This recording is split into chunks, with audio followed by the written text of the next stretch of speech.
Daalụkwanụ ndị ọma na-ege ntị. Chinedu Frank ekenekwa m gị. Daalụkwanụ ndị ọma na-ege ntị. Ekene m nwoke kene nwaanyị. Wesị ndụ mmiri ndụ azụ. Asị m mmiri ata na mazụ ọnwụna. Nke ya chiri onye azụ elu. Onye nna n'onye n'ụbọchị nke tata bụ MAP eziokwu bụ ndụ 1 na Biafra land. Maazị Okeke Chinenye ekene m gị. Maazị Mmadụ ekenekwa m gị. Ekene m nwoke kene nwaanyị. Wee sinye amaala anyị niile mma. Abịago m ka nzi ozi ọma na mgbede a. Ozi ọma Biafra, ozi ọma nnwere onwe. Ozi ọma restoration of Biafra, the gospel truth, ọ ihe m bịara izi na mgbede a. And nzicha unu ozi a, ndị m ga-etinye ọnụ maka ha n'ụbọchị nke tata bụ maka Nigerians.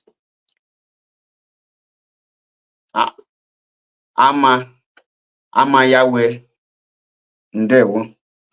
Maka Nigeria ka m ga-ezi ozi a nde. Ozi m n'ụbọchị nke tata ya dị very short and simple. Very short and simple. And unu n'anya na this topic. Ị ga-afụ that na ihe ndere bụ when will our people wake up and face the reality? So in other words, ihe na-etreat na mgbede a bụ the reality. And onye ga-eji maka onye ga-center most of my broadcasts na mgbede a nụwa bụ Mr. Ibu nya John Ikechukwu Okafor, popularly known as Mr. Ibu. Nyawa ka m ga-eji as a case study this evening or this afternoon, this Bob Niju enweta the video. Igwe Chukwu Ebuka ekene m gị. Chinedu Boy Ndukwe ekenekwa m gị. Daniel Francis, greetings from here. Nah, I have go a long way.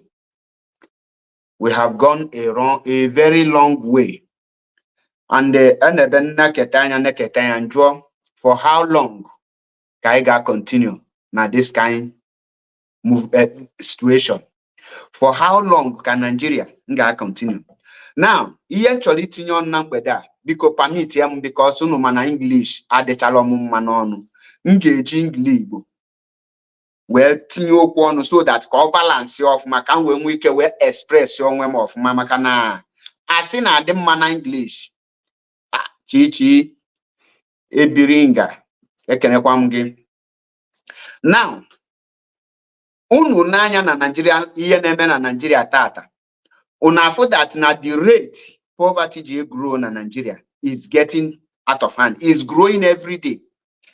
And the poverty a tools Nigeria government nji when making na subdue her citizens. Okay, Chukwukalu ekenekwamge.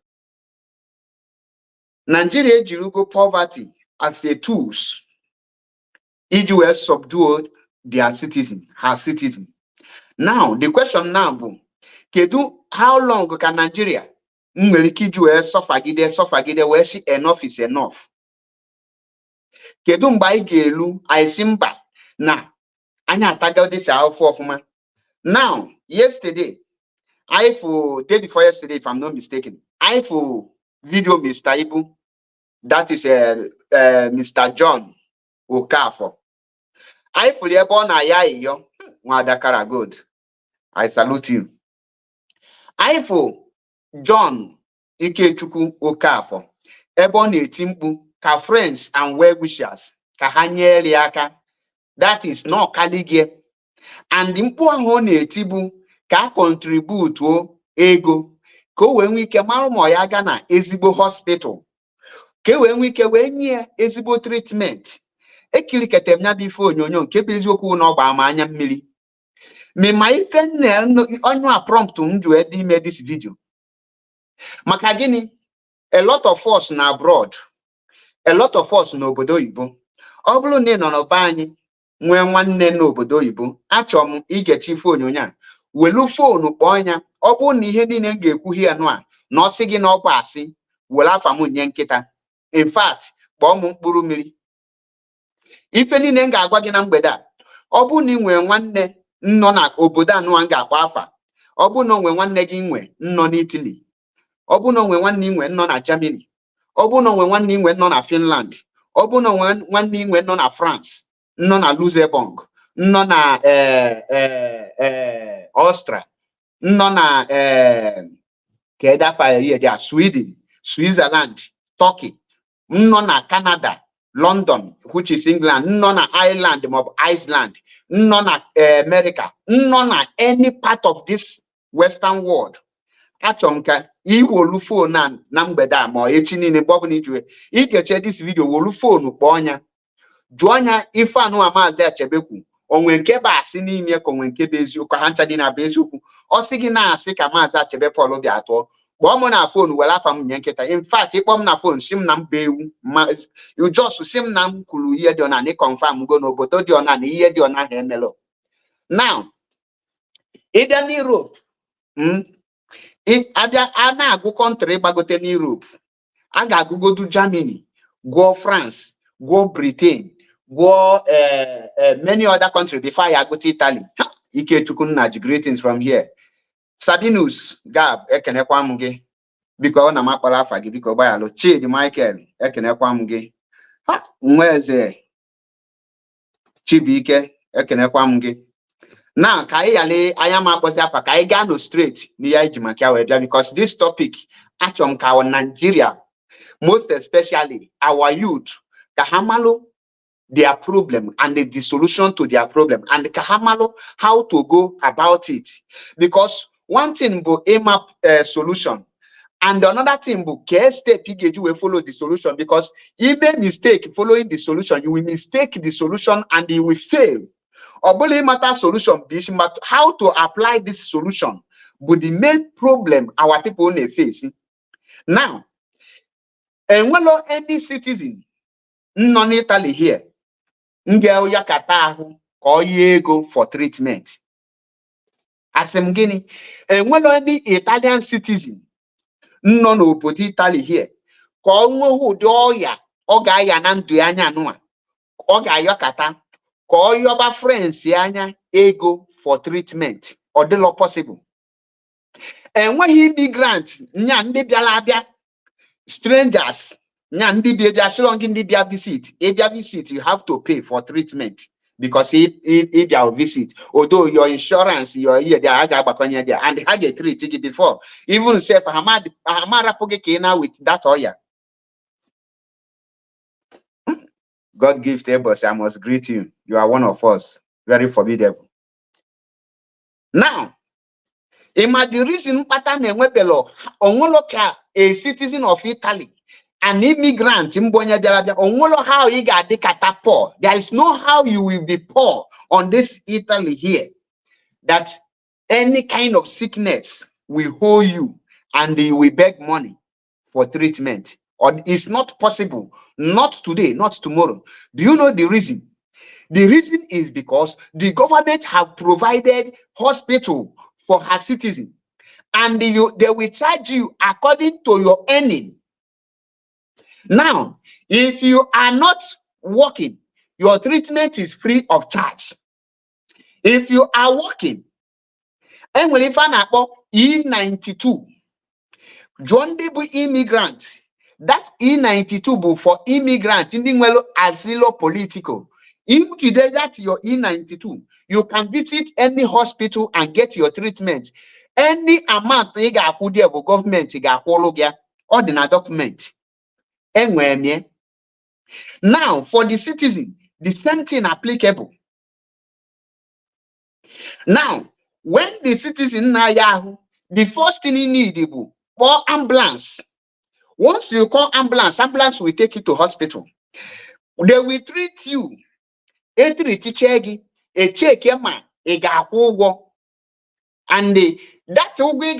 because Nina Lolo, government at least 80%. Then Obu Nina Lolo equal 20%. Obulo Nida Lolo, then government put up everything. That is why any person in the Katapo in Europe. The reason the government have made provisions for all those things. In every day, tax naga for hospital. Me na yahu me na ha yaru. In a tax for that very year. Onye ọbụla na-arụ ọrụ n'obodo a, any person that is working in this country is paying a quarter for hospital. You are paying a quarter for the road. You are paying a quarter for everything that is functioning in this very country. It's a compulsory. That is why, like person like me now, my tax every month is almost 2,000 euro. Can now as a tax every month, which is up to 2.something million in Nigerian currency today. Now, on Nokita, all my children, my tax covered them. And when the hospital had a data, Kajuba Hego, he had needed provide their fiscal code. That is in Italian, codice fiscale. That is your fiscal code, your identification number. Egebe apchakwala amale bunaga amale bisi amale everything. And now you have again a lot non quotas, non everything.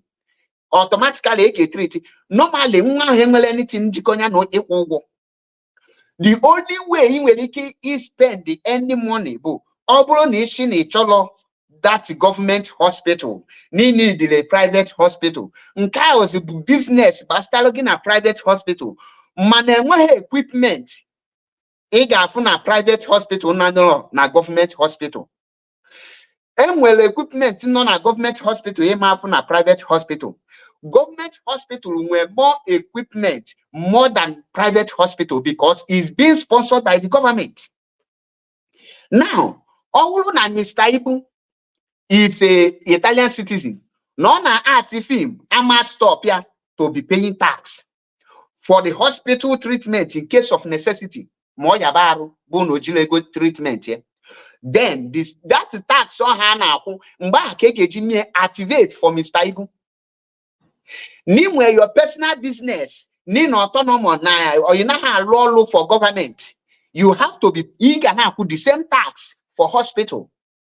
No, but that moon again on yana. An entrepreneurship that is only Nazulo when none of the government na pension. But that is only Nazwa here, in where your own shop. And when stage Gazulu that are here in a pension, government Akuba go take over that shop. Or any person they take over in a pension is your right because Nina that's your shop in a tax and did the eligible to inner pension once your age in Nina pension. Mananya na art film na Nigeria tata ya na pension. Mr. Ibuna aga na pension or man pension because on mehogini or kulo tax for pension. There is no provision for pension. And without any provision for individual this thing. This Facebook munagin on email now. This Facebook and nemena. A man welike nkosholu today. Neben na lolu ngwa this oboda no nyabo niye na losi email brokers can monetize my page. Nlobia. Ntinye my document na non autonomous. Na non autonomous. Then ke ifengebe na kutas. And when they got that age, ndị na-arụ ọrụ ngeji na pension, the age, if na pension, tinye onye ọzọ na this platform onye anyị na-ewetelu mego government ebido kwụba m ụgwọ ọnwa as a pensioner. Ima the reason because when anything in a man at this country, a man on our quotas and everything they were registered. That is why each one didn't know about that. In a lot of well, if I Patita Ivan, John in Italy, Amalomia Nabiana our country also. That Patita Ivan, but every year, if Bakoego name with that year, then in quarters name and double name with below 5,000, government got polo guitars, oblong to a gapotas. In with from 5,000 badatawa in 5,000 euro badatawa in a year. Government got quotas of that 5 year there, oblong to a gapwe. A man who work Patita Ivana.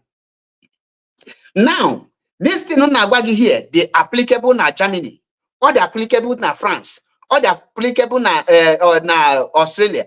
In every world, non-Europe here, or the same system can actually use. Now, if we the reason patana as an immigrant, enwebelo ndị immigrant ma ị na-alụ ọrụ ma ị da-alụ ọrụ ndala ọrịa n'obodo a, ga-eme gị operation ịmakwụ a dime. Jụọ any immigrant nọ Italy mgbe ha batara ọfụ ndị emere operation, ha kwụrụ any money wee mee ha operation? The answer is no. Ka emechie ha operation, the ọgwụ na-egonye ha, ha na-akwụ ụgwọ? The answer is no. Now, who is paying the money? The people na-alụ ọrụ na-akwụ tax. Enwe ndị na-alụ ọrụ year to year, 20 years ha ya beghị arụ, mana ha na-akwụ tax. Ego ha ka eji agbachi di ya. Person like me anaghị m aya arụ ije ụlọ ọgwụ. Ọ fịọrọ arụ ka efu m ka m yara arụ. Ọ fịọrọ ezigbo arụ because ọbara m gbasiri ike. M ga-anọnwu 2 years mama nwụ na paracetamol ma isi awana m 2 years enwere anything highest nsi gị na ike gụcha m, mana ịbịa dị na land na ahụ ya ma ọ dịrọ that is ọ fịọrọ ezigbo arụ. Now, iju onwe gị ịgbadata na Nigeria, who are the people ndị responsible in make this provision for all these things, and who are the people that are supposed to persuade them for them to lay this foundation so that you will not be tomorrow, hey, I have kidney problem. In a kidney problem in Italy here as an immigrant, they will treat you. How do you treat you? So baby, you will take kidney, mail everything. The government will take care of everything. In when it's problem here, cancer here, so here they how do you treat you? So far, the government got in charge of it. Igano, doctor, they look at transfer like my first son. Here they are being a first experience. I'm malum well or as you share, ya malum no ne mumazino or them connect media. So Mbulia here they are general no go. Hashim no the okay, but in order to be sure, I refer from here to another hospital in Torino. Here ni na ampayale upon a test ni name and what has him with anything. Card free. You need to be presentable that codice fiscal in here. Unless Micholiga private hospital like Onenku, private hospital na Kogo, and before government hospital are charge yegego. All the pay hage your earning anya. Through your earning kahage we charge the same thing in one case no boda now. Italy amonagino. In one case inwe. He need to be agent internet type or any lawyer. Any lawyer open a like if we hear there. Me na lolo me that lolo. He with that lawyer. Government got that lawyer. Go and ask any person. You dare not go to court because Nigeria hire lawyer. Or do not possible. The government will pay the lawyer. The lawyer will come and represent you. Also, go to Nyabulahian to Kibu, Nyaburugo no Kenu. You need a lawyer. Mijilego. You need a bebo. Ghana Street, on your bonefu, a bob no your fish lawyer bonefu. A Gani need the lawyer, need it. A Kawali. A Kawacharia, if you obu nobulia ya handle the case, or Yagi no Bonyega handle the case. On Yaga Jugibu in a lolu. Oblu nida lolu. Thank you, public defender. Oblu nida lolu. Then, if you take the case, the only thing we need the case. When see ye coach etenia, when you come asagwanagina, and where damages a claim for you. Maneke win the case. Man everything in got free. Bagging ke lawyer, mana buying tata. Obu ni jilego. Igu a higher lawyer, ijenga. Because some lawyer they are available for you, and when you a government lawyer. Before government in Nigeria got hire lawyer, that a man actually to ginga. A man that lawyer na government akugu okay, onya kake webu bagi me. Now, all this is na go pathology here. Man in treatment, which is health, is the most important thing in this life. The most important thing in this whole world is your health. Once you are taking care of your health, you will live long. Do you know that every year you get a test? Dr. Gadia, again, nega who can addition at Nika no like person like me. Weather. Weather can nalo. Manine manifuna de ka anyamana chared. A time come or food that na anyama de good with the awkward weather. Mbochi doctor bia there mecha anya ihe there. Doctor ji aka ade company ebe na alụ ọlụ shi ha wepụ m na wedding work che ebe ọzọ tinye m na anya m na wedding ama agakọ. That is why a remove as the next day mbiolu after ka the result mpụta mbiolu ekwelo dim ka nje metu the machine aka a transfer m from that wedding to another position. Ama achụ gị n'ọlụ. And when look at the company, the company you because of national where you there, then you go house or the opposite. They must find a place they get fisigi. That amount I na cooking being about wedding, kaga na cooking. I talk wake up and get melig increase, I get melig increase. On when they take oh, now in the employer say whether now no we go problem, no my wedding for that, can I reduce or the possible. Because everything on a contract. And what all legal alone about without contract. That is why in a role on a company and you get that contract, but the government got control of that very company. And I got shower that company as well. And you his muta that is a fine no ha times 100 of ega hana poge.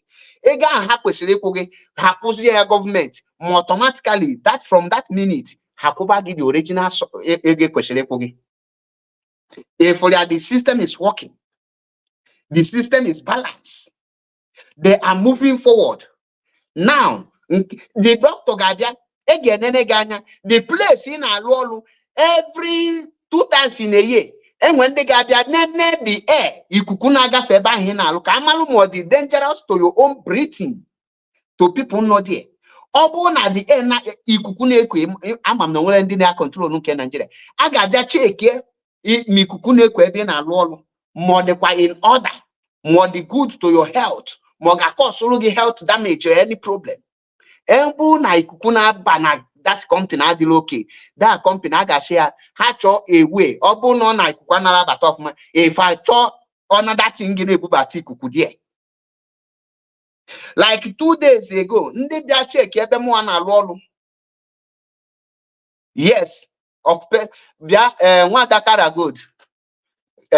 Biko na ewe Nwada Karagold iyi akọwala anyị onye bụ biko because enwebeghị any topic e na-treat iyalema everything gbasara that topic. Ka mmalụ more spirit na-abata na platform because onwebeghị okwu anything gbasara military ime everything gbasara military okwu gbasara anything ime everything gbasara ya ị ga-akọwala anyị time elugo ka edition of spirit because most of the things in na-akpafe here mụ na onwe m amaghị until there before mmadụ no onye okwu eziokwu ọnwụ. Now ị ga-akọwala anyị onye Igbo ka anyị malụ the spirit, anyị mara edition of blood spirit ka anyị na-eme ka ife. Ana m eche your explanation. Now, if that na nke bịalụ 2 days ebe na alụ ịma ihe bịa control the noise na-apụta na machine ji alụ ọlụ na noise na-agafe na that area na alụ ọlụ ka addition ọmanye m nsogbu na ntị. Ka addition na the noise ama cause gị any problem ebute machine edosie ihe there. Enwe machine ndị na-eyi asị mgbanwe the whole machine ka ọ na-alụ ọlụ edosie computer there. Computer na-eri there. Ka addition na the noise na-apụta there na ọ ma abato my own ear problem or any person ear problem. Regulate. That is why na trailer gbafe here ịma anụ sound trailer. I nwere ike ịnụ sound of ikuku mana ịma ama na trailer gbafe. Obele moto ka trailer eme noise n'obodo a. Obele moto ị ga-anụ sound obele moto karịa sound trailer.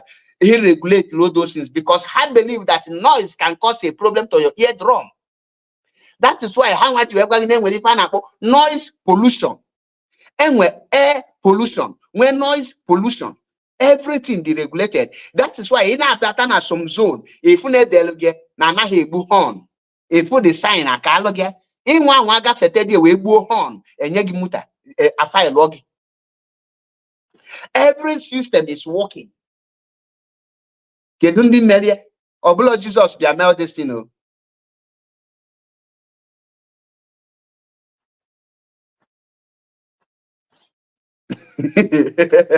Kim Don Williams hapụ nwada gold ka ọ na-asị anyị na aka na amụ amụ ọmalụ na ịga na platform Metusela any topic Metu na-etriti ọ na-akọ ya na-agbati everything ịga na any platform IPOB Media Warrior ịga or any topic na-etriti all the that is amamihe all the specialized na everything amamihe masị na ọgwụrụ agụ. That's why the day m ga make sure na njidere aka for what I want marapia. That spirit in anime confirm because I need those kind spirit. Yeah, brain computer. Ma the civilized, the well learned, the educated. Or I need people like that. Hane kwoku here. Or drop one word. Immortal many things now that one word. Obulondo Bishi professor so Professor Obiozo. Na Professor John Nyanwood Namalo they are left from their right. So see hammer English. As Popo English on ya so na or jede kuku isi onye sine no isi da. Now, if we have the system of this country, if we can arrange everything, the government and they regulate everything line by line.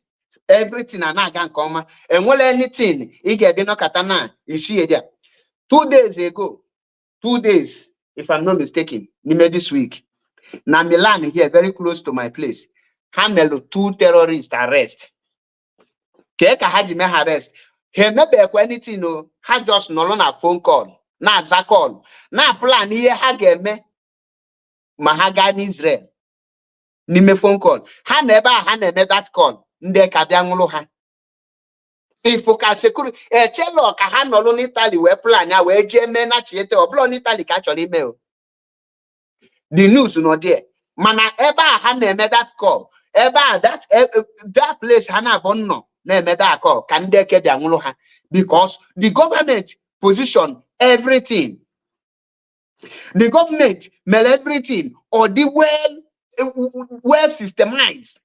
Everything and not function on your bone no duty. Everything na me here kita ndeke na monitor. Any day sorry me nke na adilo in order. Nga na eba na me video happy alum bell. Team na moto. If that is system. Now, ka ebulu this thing bufete na Nigeria. Because you ebulu so kowa alogi ka the system Europe debo ki we nwe the knowledge of ihe na chi gwa gi ko yalesi oh na Maazị Achebe just fabricating asking gi na mgbe na ebido obu ni nwe nwanne nwoke ma nwanne nwanyị nno any part of Europe jụọ onye fan na agwa gi jụọ onya mo onwere oni ga adikata Paul ị ga adakata ụbịam na part of Europe ki yala ifu egi ga-eji treat onwe gi na Europe ka ọ bụrụ ọrịa na full ego all the egbu in Europe or they are possible. The system, the government not in function. The government provide their health first. Mijilego accident may here now. Once ambulance ebugonya na hospital. Open at the condition of the accident nandonya nozi couple. The hospital got suspend any other person hand they treat it there. A safeguard life of those ones. Amajia onye moge ebe kisi your father, your mother, your shorty deposit. You can never hear that. Iga so go the end as a chayando. The only question haga document. That is your he need the who is your father, who is your mother. Once Hannah tag that document, will you na their machine? Amalugo everything up, anything about you. Eba ga no taga alfu, bu ma obulu ni ji ugwo, maybe nenye gi file. Na igbala oke speed n'ụzọ, enye gi file 5 years ago ikwe ha akwe. Ono nwere ife maybe obuno na tega aka de gi eligo nne. After ka treat ti ege nwe ike mega arrest. Ma obulukwa na treat gi. Enwere ike mega arrest after the treatment ma Hamas na ma treat go aga azo gị ndụ zocha gị ndị then anọrọza n'ihe dị enwezi ike nyezie gị ọlụ ka wee kwụọ ya now bufete na Nigeria Mr. Ibu na yo ego Obro no ga yota that ego bu problem. Or yota that ego when hospital e ga no we treat here nga be secured and ye proper treatment onwe. The answer is no. Now, kedundi na cause here. Now, Nigerian as a country, Nigerian youth, the problem we tatabu the pastor, imam, and the fake native doctor. The religion. Keduka, your government, maybe everything. Your pastor, come a pastor, ginger your spirit, how to hold your government. There, pastor, give hope that in give pray that your liver cancer will go. I was speaking with one person, or some non aya hainia, na ya chobehinia na ya ne bebele. Nsia, in aya hainia, I can bebele, or some no the pain, biabia, nye bebele, the pain a little. Ndonya odigi Chineke na asagida tebele ni ya hablo Chineke za gebele na hainya bụ obia hukudo gi after 2 minutes na hainya ga hapụ gị mana mbọsọ ga abịa na ị ga hụ ngi jera na ọbụla ekpele ahụ ikpe reduce the pain na ọbụla ekpele ahụ ikpe na reduce pain gị kpe ekpele ka dị hainya na mana ma kpenwe ekpele ka dị hainya na because na ekpele anaghị agwọ those things. Now the problem anyway, Nigeria government have weaponized poverty. Gini can you say, hey, mego poverty, the weapon, a weapon to control the masses so that the masses cannot rise up. Can the masses, the people cannot question. If it's not a, it will be appendix. Mano of Unime Hanabo, Kenny's Wilfred. Now, the government a weaponize poverty, project poverty to the people. That is why, and when everybody now no need go okite. Itinye call on a buying that only 2,000 naira gana manye ni cheno in 1 million. Because the poverty. Now, get the job of pastors, get the job of reverend fathers, get the job of all these Christian religious leaders. When we are telling you to face the reality, the facing of the reality in a quote, matter that there is no road in believing in church.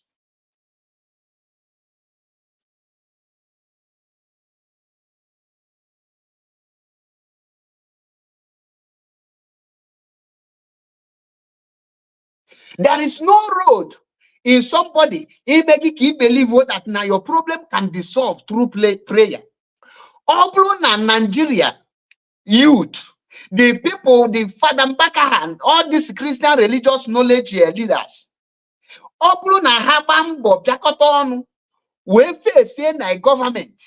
What their people nege monti ene benku protest ofade shimu ewolu gini kana bia ensas protest nyewe me example shim that number our people put na babu nege monti mmanya na ebe ofu onye ọma obe ugwu iru dike na anyu mma nkọ ihe anu abụ okwu ndị Igbo kedu ihe bụ na iru dike na anyu mma nkọ na Chris Felix, greetings from here. Now mmadụ dịka Ebube Monso, mmadụ dịka Ebuka Obi, mmadụ dịka akwa ọkụkọ tiwere akị, mmadụ dịka mmiri enwere ọkala akwụ, mmadụ dịka WF Kumuyi, mmadụ dịka Onyedikpo, mmadụ dịka Chris Oyakilome, mmadụ dịka Johnson Suleman, mmadụ dịka Lazarus Mmoka, mmadụ dịka Ofia Flagu. All these people ishokpokpa niile with their followers, how command they have their followers na ha ga-apụta bịa mee protest kwuchi ụzọ for complete 1 month that na government ga-efisi all the hospital, especially all the general health hospital, maintain every road and they bring constant electricity to Nigeria and they restructure Nigeria.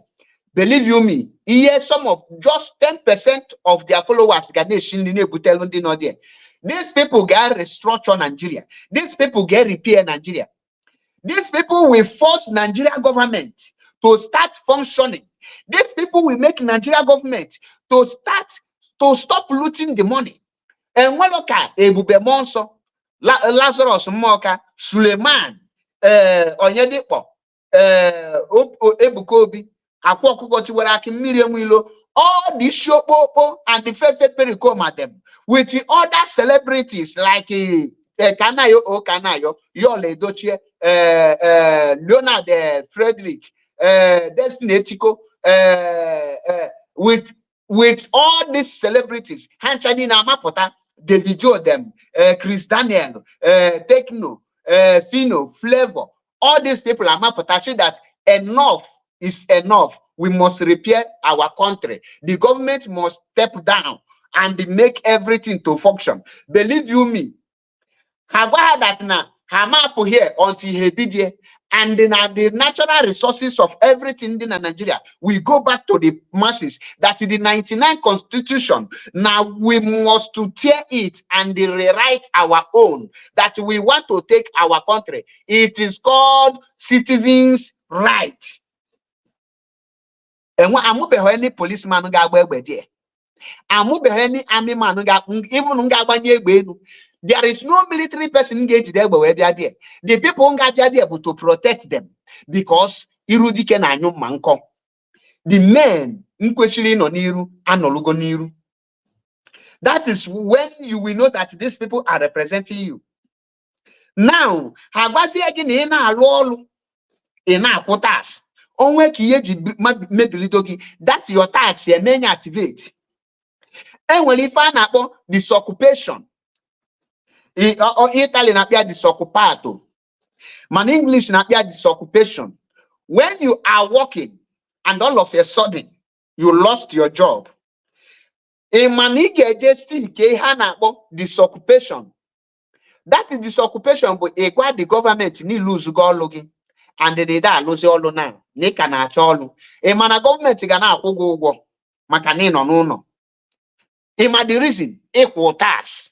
Also, go to 1 year kilo lolu. Iga no 1 year when I told government and go. The system not there because the moment it's totally bido tax. Iya no abi here the Nigerian pastors unkwesili di na preach in enu pulpit ha. He have here our leaders, the church leaders, the imam unkwesili di na preach. But guess what? Hama preach here. Haga say if you don't pay your tithe, you will die. Akoshi make tithe since 2017. Why na manwu beho? Enwele be Bible say gini ekoshi tithe nwu. And then the any obuna say gini give ya tithe. Jonya gini bu the family of Eli. Mande na bia Eli. Mane Eli kamo na bia. Ke iye ju ebu. Now, when we in Nigeria start facing the reality, he live in delusion. He believe in non-existing things.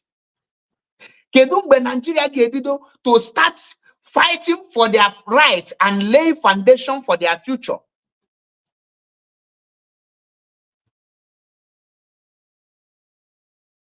Okay. Jude Matu Polia workers compensation for a year na in America. Italy here na bia disoccupato.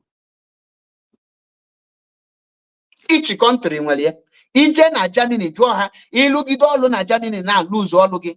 The period ije alụ ọlụ government aga na akwụ ụgwọ. Yes, ndị nwa ga-eme apply gwa government ni lose go ọlụ gị. Then ha kwụba gị ụgwọ. Ọ bụ mgbe ha ga-akwụrụ ụgwọ ọ bụ na ijiri aka gị chọta ọlụ ha nwejiri aka ha chọnye gị ọlụ. Ihe anụ abụ ihe gọọmenti tinye in a place. Mana ịbịa na Africa, pastor ga na-asị gị, okay, Kim Don Williams si ya na-abịa na Germany bụ by plus. Mana amala masụ ọkwa Tedesco ka ndị a na-asụ ka Dutch, amalomasu Dutch. Oh, na mapotali of me forgive or mabulo in Italy, but of me ne heaven no. Now, if we These are the things. Enwere ihe dịka local government here. Ihe nwe ya na-akpịa commune. Commune bụ n'ọnọdụ ka that is their gịnị ka m ga-akpịa na Nigeria.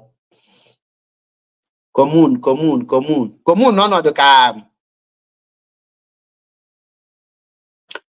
that is a ward, because when a ward can enwe mayor, councillor, yes, because after councillor and when chairman, yes, they are commune. None of the local government. Commune here, but every village in where their own community. Commune none of the community. Community, yes, Hygienist Madoka, thank you. Community. Each community where their own office. And the anything that community their office. Ilu de ever kega no we apply anything it apply. Imo matata mbobulo questura bu obindeke obulo questura na commune. Now that commune, like them here now, no, I know because it be netiti commune with the Obindeke no now. Is she here getting what Obindeke? Iga for Obindeke or blue commune. Is she or no blue Sindako Boda?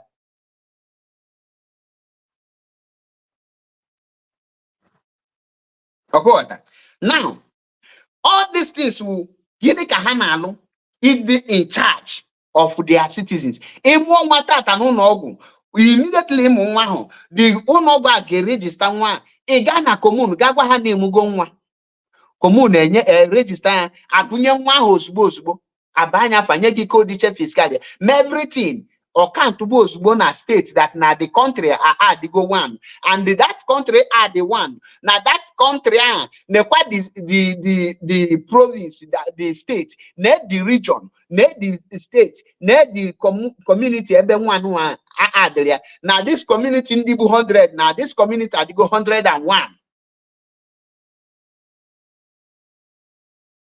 Eforia?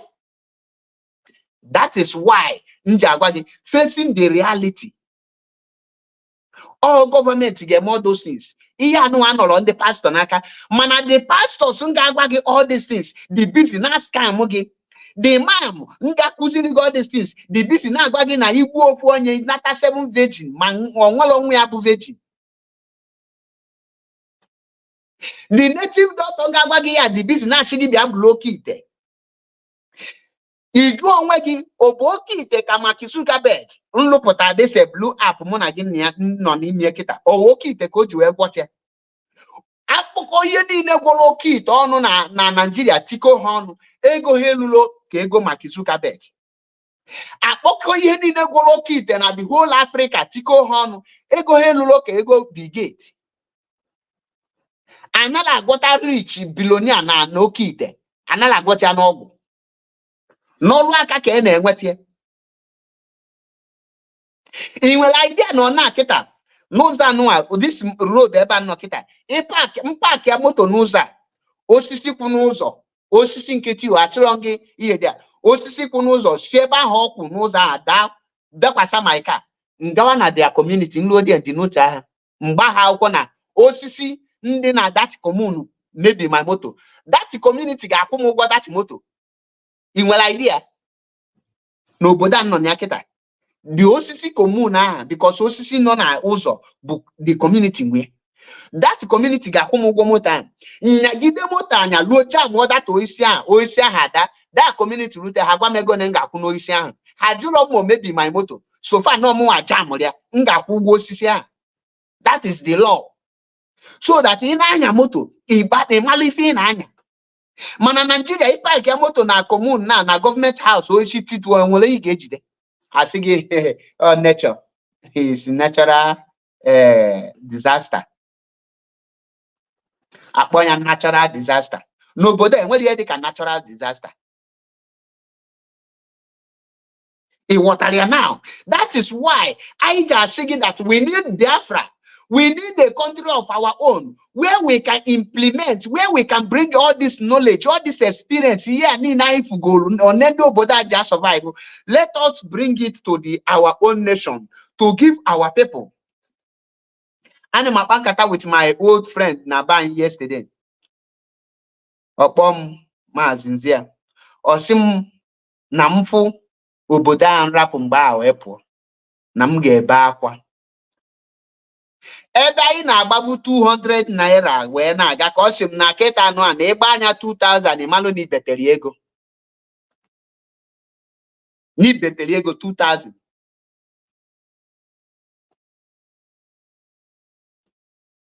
Na ife isi ike kịta na-emezi mmadụ ifunu self na ifu nwaanyị kịta no matter how onye ahụ dị nneje ụka na onwere nwaanyị ga-afụ na abalị kịta si ya nne na anaghịzi agbado nwaanyị agbado na ị ga-asị abụ ego one n'iji imenye ego na ochete na agụ dị n'ụlọ osobe gị na ojiri anya eso gị na ọ bụ agụ ka o ji eso gị.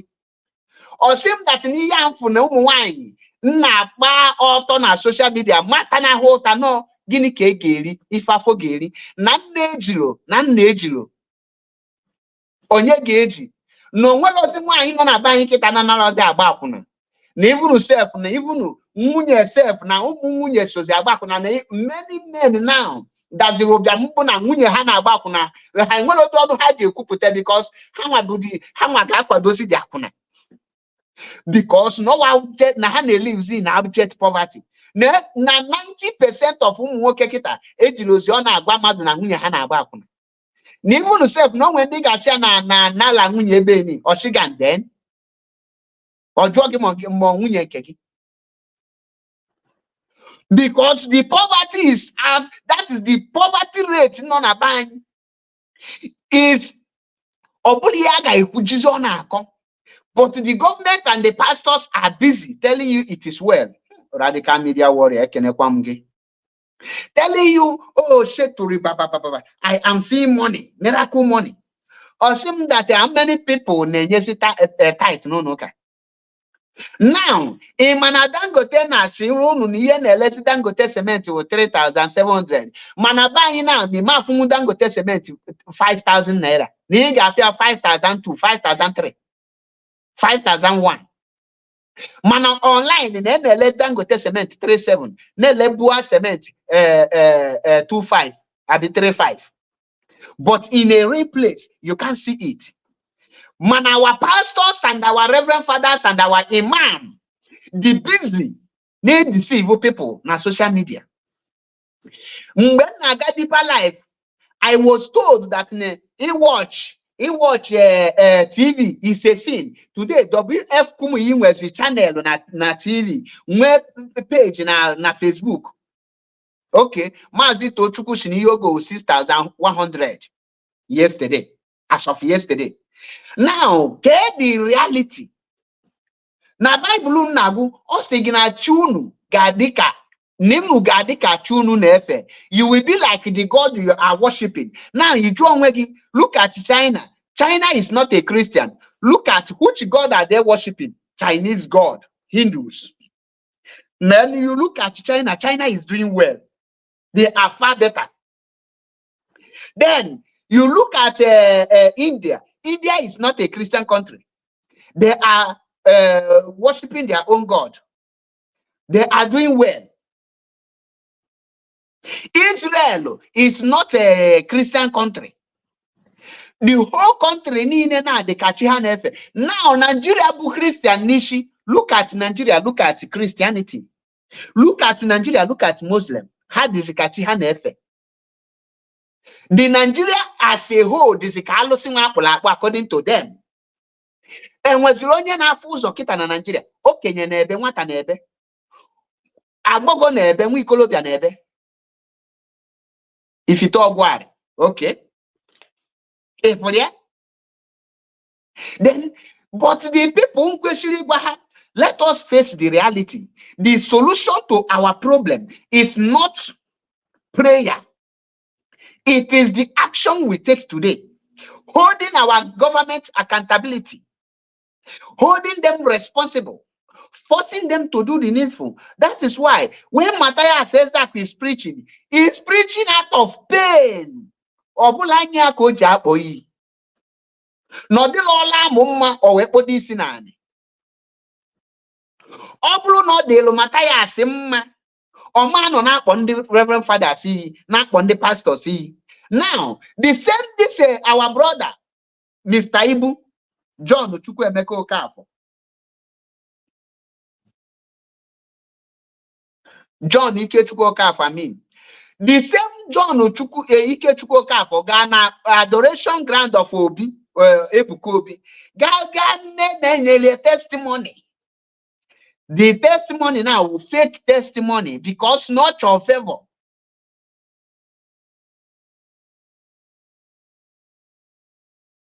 Not your favor. Because of not your favor. A fake testimony. Knowing fully well that what you need is fiscal money to go to hospital, a man-made hospital, and get yourself treated. Instead of our pastors to be telling our people these things, they are telling them that when you are sick, you can be cured through prayer. Then our brother Paul Uchibo, defended the indefensible something you cannot defend. And the more you defend something, it will make fool of yourself. Kingsley Car, greetings from here. In what are they now? Some of them attack is Matthias now, no anti-God or anti-Christ. Because none are going to face the reality. Any oil again, you must die. Because you hold the medicine. And what all your medicine na unless my chiga support I go bele. You get it? Now, get the solution to Nigerian problem. Do the solution to Nigerian problem. The solution to Nigerian problem tatabo. If face the government, face the politicians. Jide the politicians responsible. And my watch our brother we balance one certain time. Ebon will program with this boy Anakbo Udele. Udele. Who is this caller Anakbom na video call? In I watch him na popam na video call.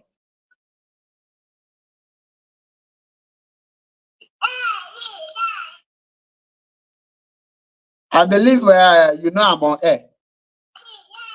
Hello, I hope you know I'm on air. Okay, sorry. Okay. Okay, Udo. Sorry for that.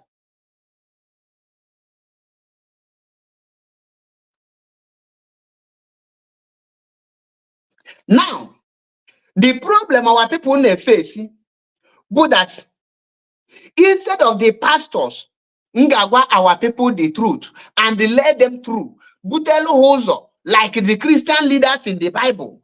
The pastors are the leaders non a Bible. Now, another thing.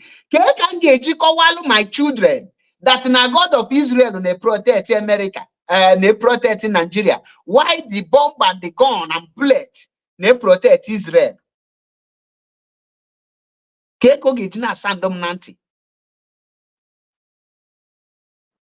Now, if these people are busy telling lies, and my sister Kamuni God of Israel, where she na God of Israel, Obuki worship God of Israel, Nikweshiri Buegbe, Noluniru by this time, the question no no.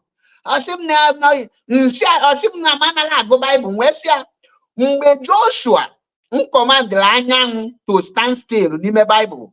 Kedu ife na-eme mgbe ha na-agbalụ Chineke egwu ka ha na-atụweti na Twitter ka ha nọ na-esheki dị anyachi na Facebook n'ọgbọ ọgụ ka ha na-anụ n'ihe ha ji anụ ọgụ a bụ ka ha wee nweta freedom ka ha wee protect onwe ha n'Israel enwebeghị ebe eji ekpele wee protect onwe ha mana our pastors amagwa our people the truth ka eke ị ga-eji mepe ọnụ negodo ọkụ na-ere ere our brother ọkụ na-ere ere.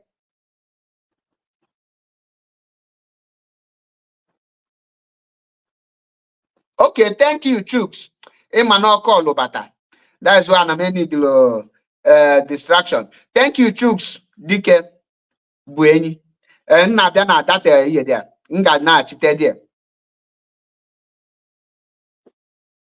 Before ngawa n'ọkụ na-ere ere ka nna chiete to ihe m chọrọ ikwu maka Chukwuka Ofegbu. Nna wọchị nwa Igbo Agbala Nze ebe ọ kpọbata ada abụọ ya na-akpọ Chukwuka Ofegbu, popularly known as Ijele Speak. Ọ na-ajụ ya kedu ife kpata na Nigeria enwere ọkụ, ọnọlụdị na-asị ya na Nigeria nwere ọkụ. Na some nwa Igbo Agbala Nze na-agwa that na n'ime last year na ya gonyere onye bi Abuja, the capital territory of Nigeria, generator.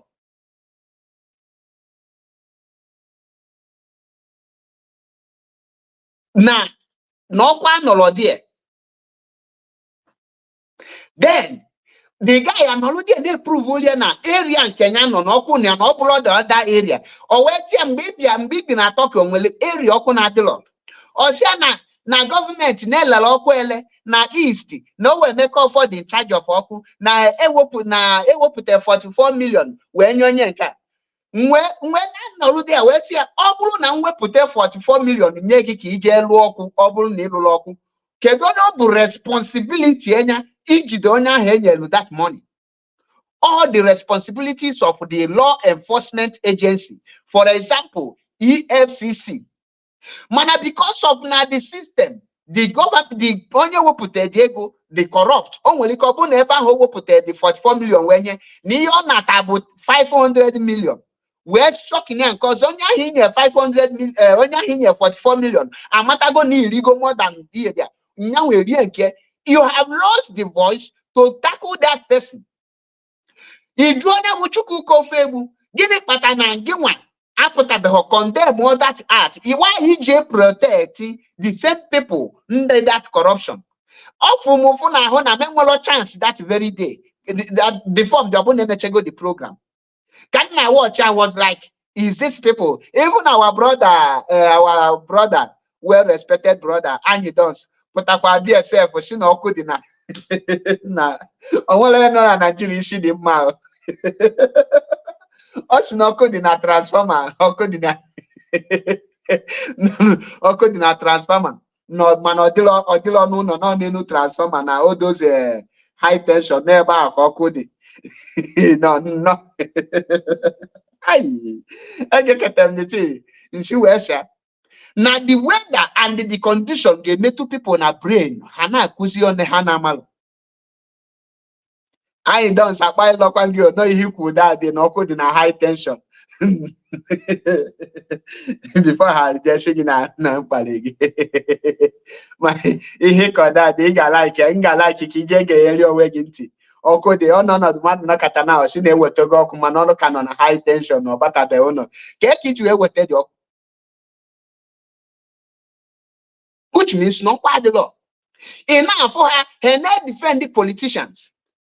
Idu onya the politician in defend gini ka o megolu o sigi no she from Nnewi, no she from Olu, no she from Ayamelum, no she from Izi, and abumonye Olu, abumonye nka. Too much Maggie. Enough for that now. These people, person like Ijele Speak now, no nya they go so condemned. No ma kuzi anything ndi good nandia.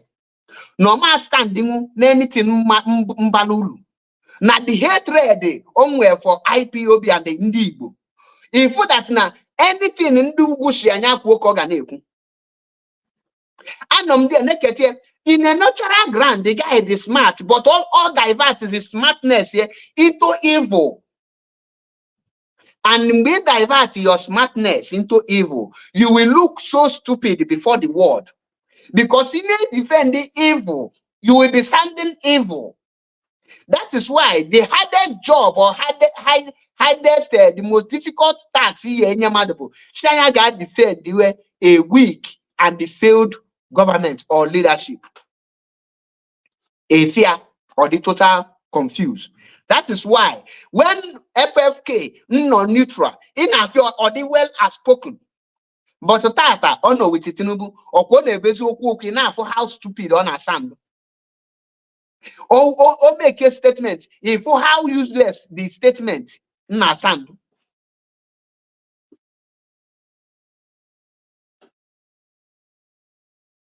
If how things on us, if that now this person no nya na sound a very dicey confirm na stupidity na-ekwu okwu n'ime. But our people are not here what ya.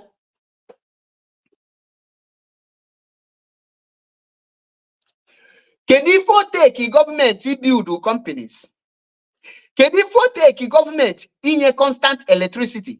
Add to Chukwuko that very video. Join or put an government the capital, the money to build those the constant electricity. Or sina hangwele. I just say ke iye patana na he build the okulu ne ke ewu akporo oku. Onekili na charge your gato because you have been paid to divert your intelligence to evil. In Olusia that is why NJB people once in defending the something not the lorry for that nonya got this so that sound so foolish. No matter how intelligent he is, once he defended that thing for not the wrong, he got sound really he look stupid, look empty before the entire world. And when you go back to listen to yourself, in but you just you allow yourself to be used. Today, what you call the reason no rise against the corruption in Nigeria, no rise maka the bad government, or rise maka that in Nigeria as a country, after 60-something years, they cannot celebrate 5 years constant electricity. They cannot celebrate job opportunity. They don't have any made in Nigeria. Like, it's very annoying, the people, because on I'm not that I hate IPOB. I must show you why I hate IPOB. That IPOB and something of my IPOB Nigeria what is the way forward? That Nigeria I say that Nigeria should be divided into 8 places. Now we lead them to divide that Nigeria. It or the dumbfounded because corruption make you to be dumb. Corruption make you to keep silent when things are spoiling. That is why in the history of Nigeria, why are the EFCC always arresting Yahoo boys?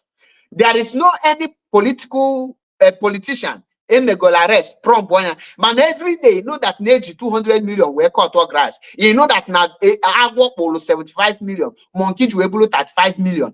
In no story, nobody tell here, life imprisonment. Look at the Nigerian national jet. Shocking. Nigerian presidential jet. Or not shocking.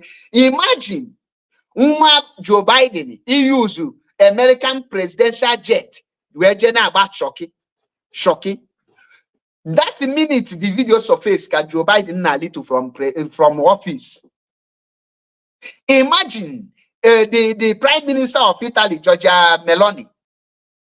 Italian private jet, presidential jet. We're not about shocking. We're not about zonto. We're not a video. The video put herself or resign here. Man, guess what? Nobody questions anything in Nigeria. Now back to here Kumaka Father Okunere. Age 3 years well kilishi technology na Nigeria. Because the youth have no direction. The youth, the youth still believe that God or Jesus Christ will perform miracle for them to have a good leader. You can never have a good leader until you request and demand for a good leader. Kekigeji request here and demand for a good leader. The moment you fight and you demand for the people not there, either na change or you force them to change. Now, Father Opunere resign. Or we nanya millions of millions of spend iju elo noka. And he may check and no spend the 1 million which well one company where me employ. Or go no na spend it or where batana this cathedral. No quite alone at the cathedral. Now we go to transformer. Best transformers of back then. Amama ego no snoggle ya mama there. Waiting in a cathedral. Now we spend there. The first one was spend the 21 million as of back then. I think 2007 or something. 21 million as back then have built a confirmed standard hospital. As of that time on a year, 21 million Alugo confirmed standard hospital. Then I can or well another thing or 8 million or 7 million well in total and 28 million. Even now, on any proof, any advantage ya nwete or any person employed from that Enugu mba kedu the that money or invest there get the dividend get the profit onwete after that investing it in the church. And the money abroad here now that money bu ego the poor widows, the poor villagers ega ha wete iju enyo onyinye tithe and offering. Gini na bia nya turn na wolu that ego we build olu has something game as those people are where school haga. Then you send the remaining one to Vatican City here. The Vatican City release here to Italian government. Italian government will equip with their citizens. Their citizens will that is why EGA put out today. Enwelo Fiat product be Italian product. Here there Lamborghini bu Italian alwe. Okay. Or Lamborghini or Bugatti. I think Italian alwe. Giorgio Armani bu Italian company. Gucci in a Italian company. Keduka had to all those things. A total half from Africa. Now, Father Okunere, a Mulongwa, a Nolongwan, in well a nest of king. Oh, that is your generation. Gini as on a property. You have submitted yourself to be a slave. A slave and as a property. If you get only slave and as a property with the masters. Here the bishop but that you are not now just in one hand. Normally, if you Catholic and your property belongs to Catholic. In well anything. That is why these people, because of Nahamulomu, they are heartless. Hana for the future of the children because Hemelo children Hana about Hamalo the pains of him when Hamalo the pains of he lost any child because they have not experienced it.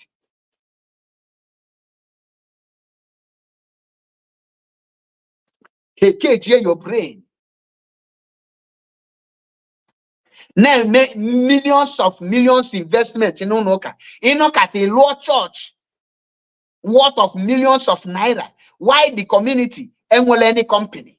Why the community enwele road? Why the community enwele any hospital? Why the community enwele anything infrastructure? Are you not more wicked than the devil? Are you not more evil than the Satan you are preaching against? Keka igeji we spend na lo church na a village in enwele uzo. Idi comfortable. And that is the problem I know with that. If they preach people, it might not be very difficult in with a righteous man in the den of poverty. In a community where poverty reigns, you cannot have a righteous person because poverty will lead them to commit more sin. You cannot live a righteous house, a righteous life with hunger. Suffering will make you to commit sin. These reverend fathers, live all the righteous life they are preaching. Let them build good road, build good hospital, build companies. When you are working, you will be comfortably paying your tithe and everything. You will not have time to work it. You will not have time to steal. You will not have time to kill. You will not have time for money ritual because you are working. You will not be taking anything out of your salary, or out of your earning, out of your where you are working. But when you are not working, how can you now live a righteous life? Kedu ka ị ga-eji wee bi the life? Achọrọ m ka unu zigelu brother Paul Chigbo this message. Jụọ ya, in a den of poverty, how can you live a righteous life?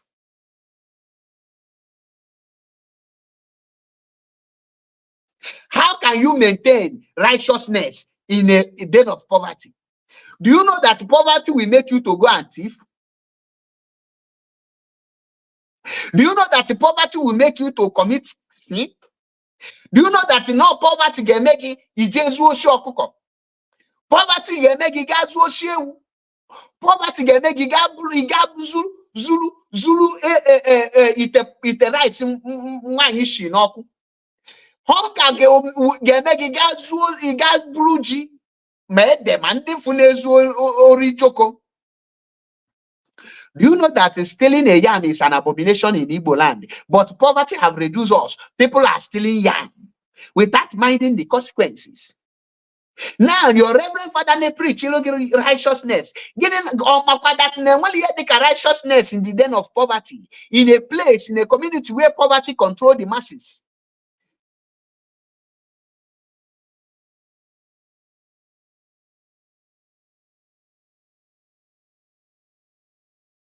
Then, I'm not arguing that when you face the reality, you will realize that the church is nothing but a scam. You will realize that mosque or Islam is just a religion to cage you down, to shorten your life.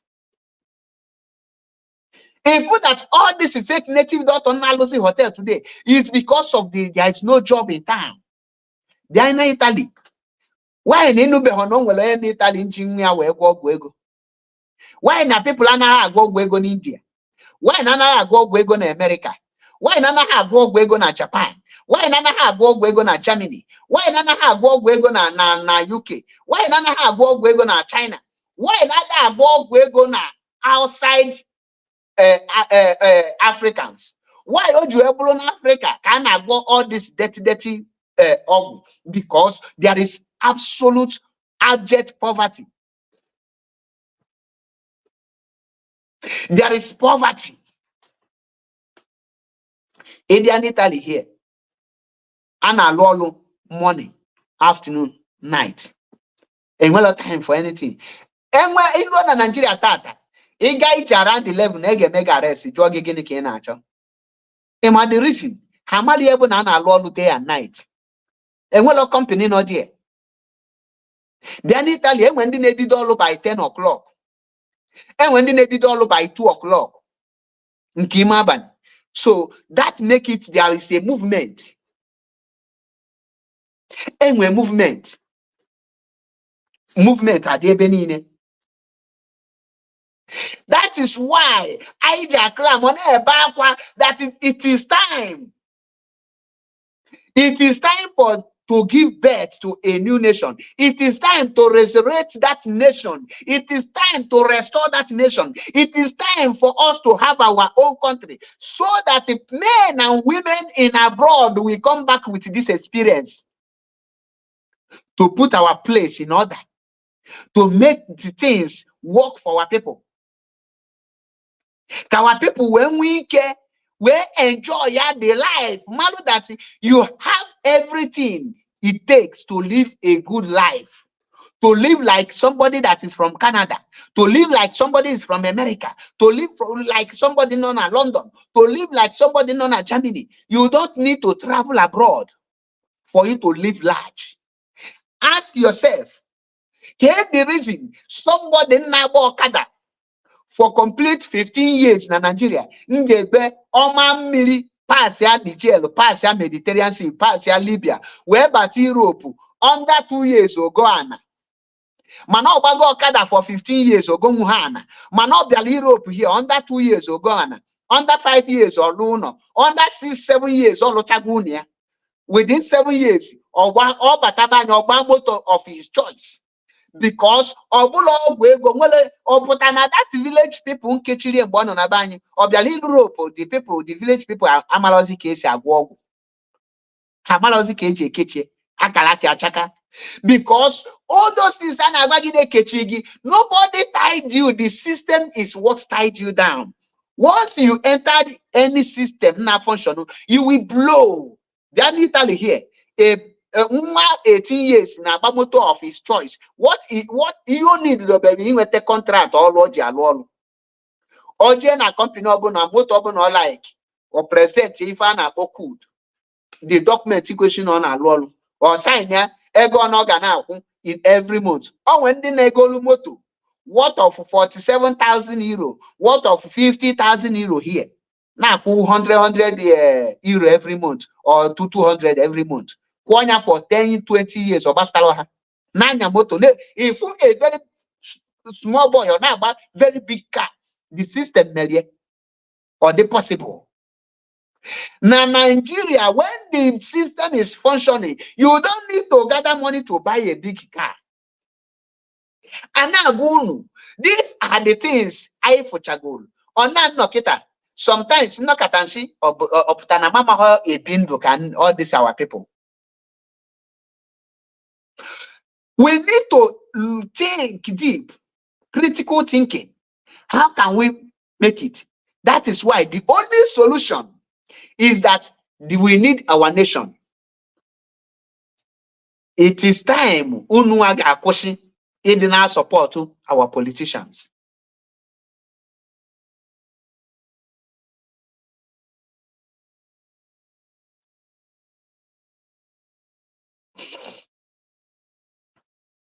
At times, watch about Brother Paul Chibo, for somebody in the very smart and intelligent, but only for stupidity and the emptiness and hapota now somebody the intelligent naturally, because he is trying to defend something that he cannot defend, something that have never existed.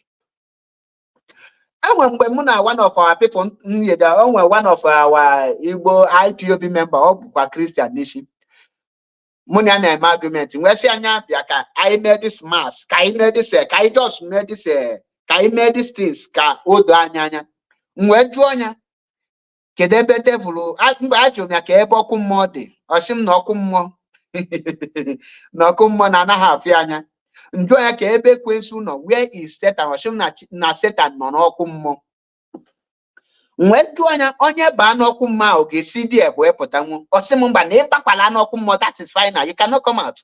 Mwesi Satan kedu ebe ọ nọ? Satan nọ n'ọkụ mmụọ according to them. Na Ekwensu is na Chineke na Ekwensu nọ n'ọkụ mmụọ nọ na maka na ọ nọ n'ọkụ mmụọ chọọ ịdọpụta mkpụrụ obi unu wee baa n'ọkụ mmụọ kwa.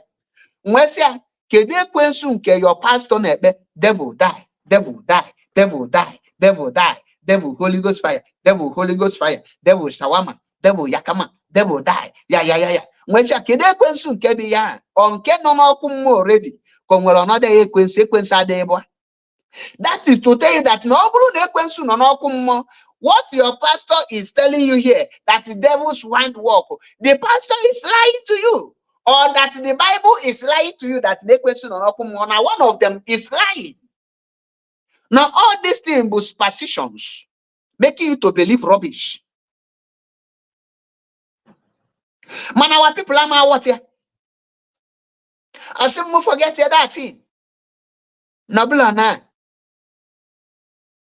Yema potamuna open debate with fact and figures. That is why today Nigerians are suffering. Nigerians are dwelling in abject poverty. Anything na Nigeria. Because the rate of poverty, the rate of hunger, the rate of organ in Nigeria kita. Upon Italy, one day, you are now what I need the wise guy, Iga tipia. Igetipia. All the very shameful. All the very shameful. Watching our people believing in rubbish. Now, everybody in there, us in the Bible, can tell mother said the thing can go put them. Careful how our people do it foolish.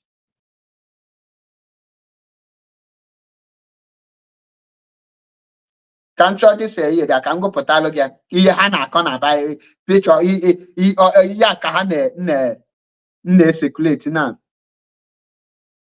Now, you go us no book of Amos. Or see that the Lord says, Gaza has stoned again and again, and I will not forget it.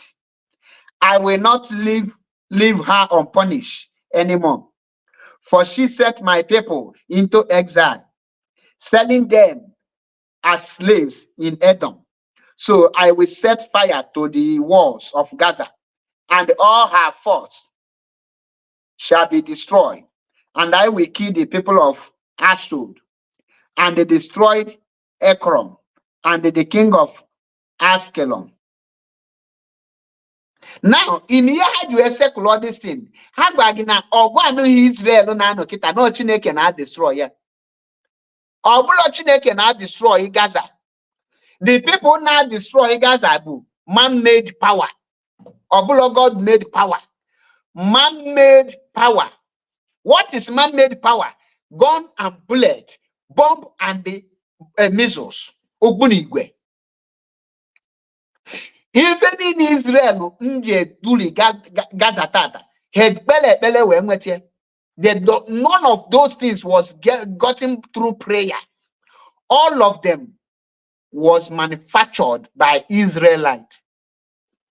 Drum they are using today to magnet any bomb not to come into Israel was manufactured by Israel engineers. Or engineer can abandon all those chemical weapon, everything under engineer. It depends on the chemical engineer under. Ndị melo ndị go that area ga man ka na nwere gbasta mu na science.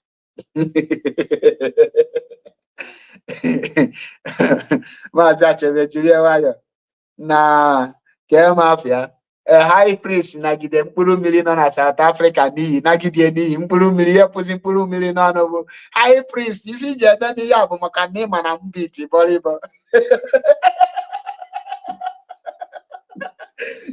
Enwere ka ị defend ya Bible ka ị ghara ibiti bọrịbọ.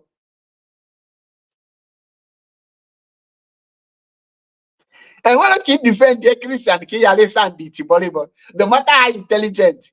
So yeah, so him and him had defend you. The first time we got debate, you know, if he get me here, but him and I'm beat volleyball. Okay, me too.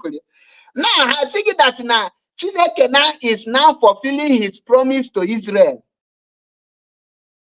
Chineke is now fulfilling his promise in Israel. Meanwhile, the Hamas went to Israel and then killed not less than 700 Israelis. That prompted Israel to storm Gaza. They stormed Gaza not with the Bible. They stormed Gaza not with prayer. They did not go with the pastors and the imam. They did not go with a rabbi. Then go with man-made powers. Then go with the physical weapons. Then go with the Ogbunigwe, bomb, and they are using fighter jets produced by the man powers, not spirituality. Now, since Israel let us pray for Israel to go. Let us pray for God of Moses, God of Joshua, God of Abraham, Isaac, and Jacob. Let the God of Abraham send thunder to Gaza.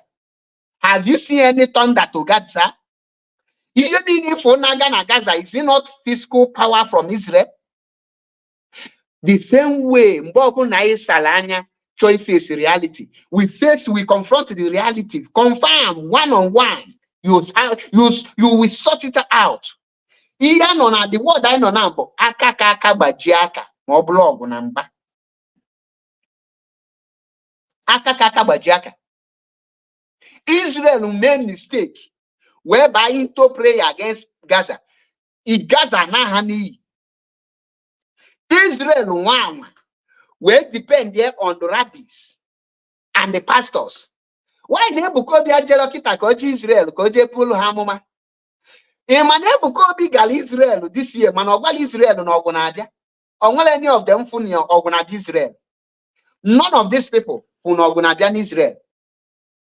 So you draw a Christian bingo Christian kita shigi ni ifo kita na God is destroying Gaza using Israel. Then who is destroying Nigeria? And who is he using? Now Tinubu Buhari and the Muslim is destroying Nigerian Christian. Who is he? Can they use? Is he not God? But these pastors cannot tell you the truth.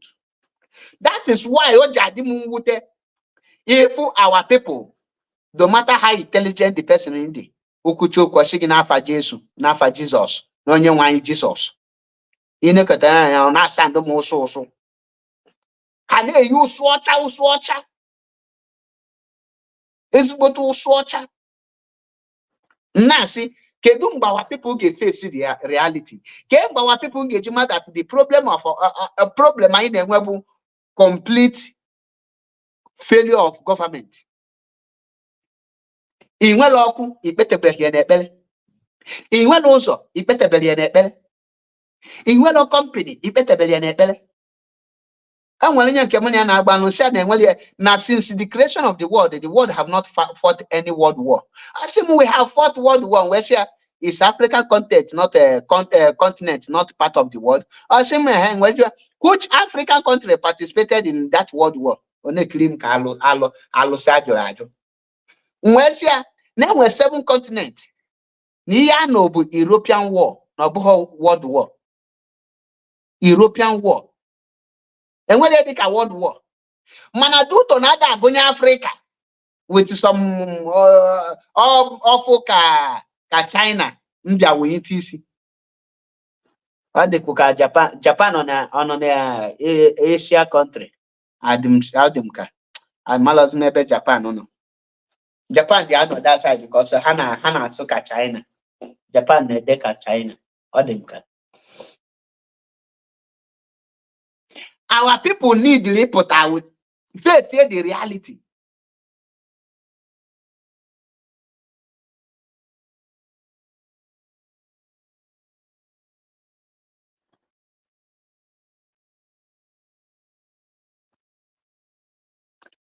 Okay, thank you, Wadakara. Good.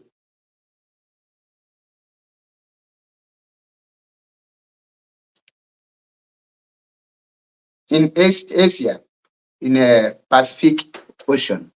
Thank you. Now, so Japan, BHD participate in Adiogo. Then America, they are quite easy Adiogo. Aponya World War.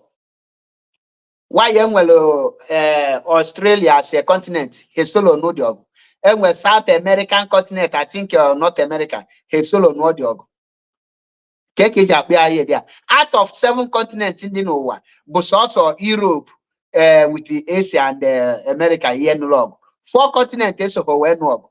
It seems one world war because not as that even on none kita admission and get name even 6 continents in no because that blue pipe.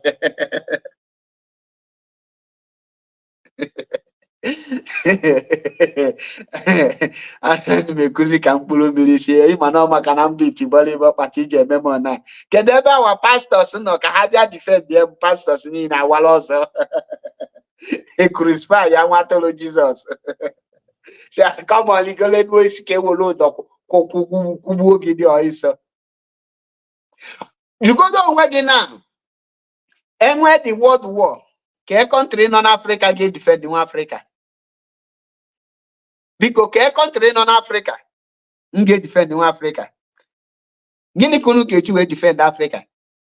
Even the Arab countries name of Makaria the Christian country non Africa. In well idea now Morocco.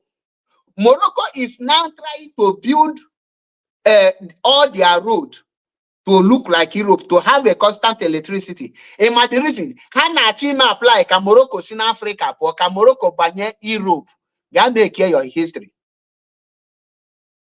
That take your history. Morocco now actually but the European Union. And then when standard they job by European Union. The standard is one, he get good road. Two, sorry. Two, he get constant electricity. Three, he get company, industries.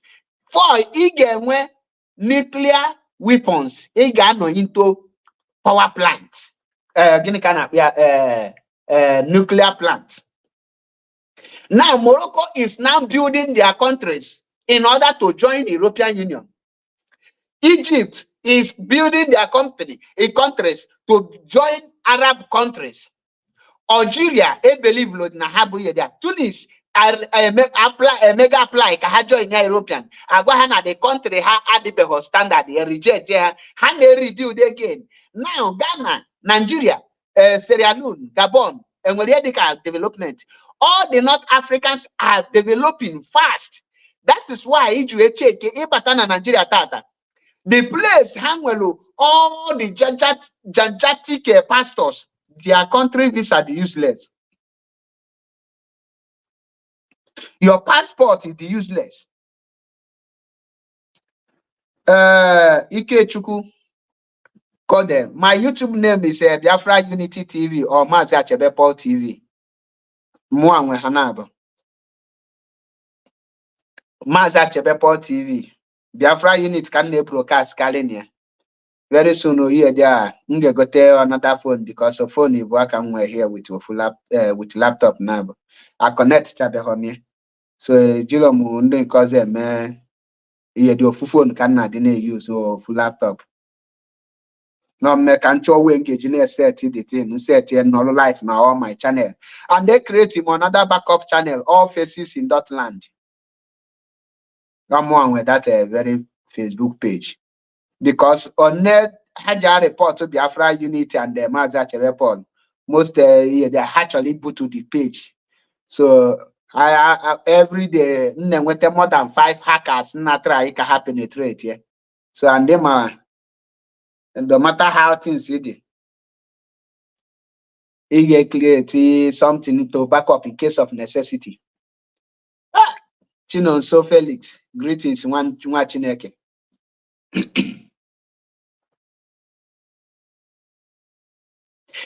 These Arab countries, they are going forward.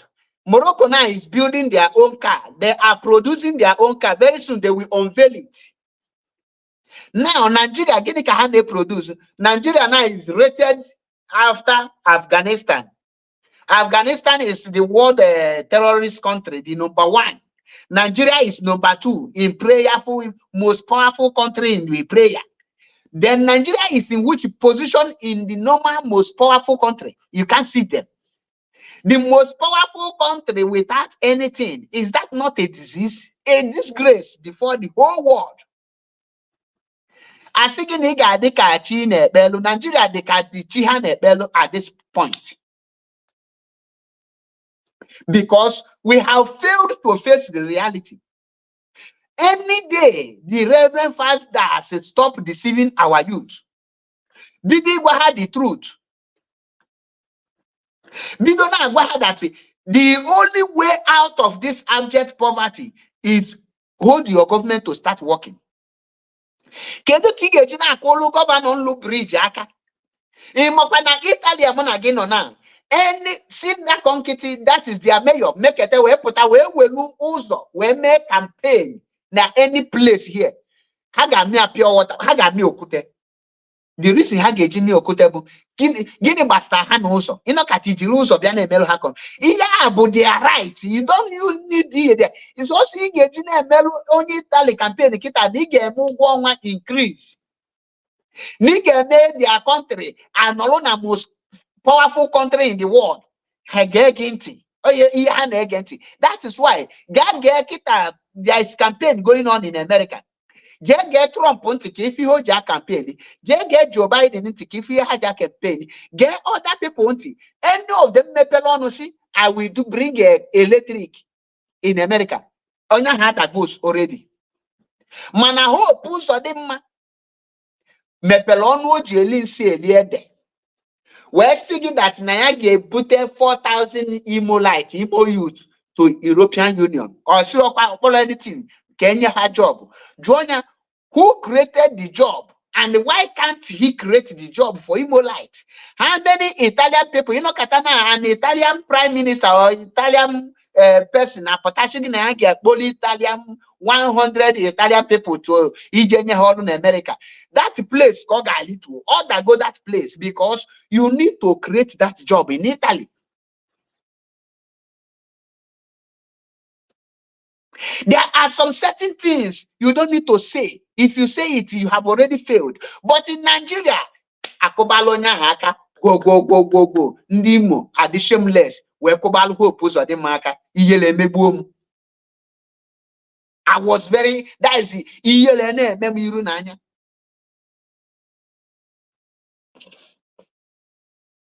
Na Nigeria kakaji, I will bring water when I make campaign. On a very good engaging my picture. Can now go soon, can militia about. And what they can, you know, Kati, the only water he got from our street here, boo, government water. In case Nina Ganos are bag in kitchen 1 milli in a street in 1 milli. God did not bonega, million or dear. Senator Eben knows million or dear, million would be very clean. All governments in Media, all the Ebenine. Mana Nigeria nwebe ho ilocho ụlọ ijegube borehole obodo a ma ihe na-aza borehole mana ịkpọta onye obodo a kịta ndị 60 years shia generator mali ihe na-aza generator o maghị ihe bụ generator constant electricity gịnị ka o ji generator eme ebe ọkụ dị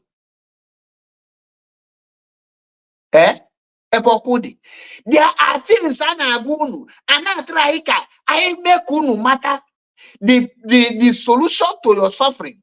It's that in I am a born again Christian or say nigga I will cut it off. Inekete di easy anya ina jonya e makwadi ife anywhere there which heaven are you heading to? Kedebe di enigwe no. Ndocha the busy they build their heaven and the everything heaven here. You are the busy can I boss anywhere. I not try came matter that now. In need the whole it powerful as in one Nigeria able. In need the whole it powerful as in one feeble. In need the whole it not in Macaria. In need the whole typhoid fever walking a bang. In need the whole kijiro maka cancer when he need the baby. Once he alobelaru government they take care of you. You need the low deposit you go up on a hospital before now treatment. Kedu ki geju when these things you must rise up. He gave you total request for it. Stop your government. You are called the politicians responsible. So know that Reverend Father Nashigi pray for it. Iman with a good government through prayer. You cannot get water through prayer. And when it's also in the Bible, catching manna can never fall from anywhere unless you will go back to live in the Bible. Then you can chop manna. We are facing the reality. Our problem remains the Reverend Fathers, native doctors, and the imams.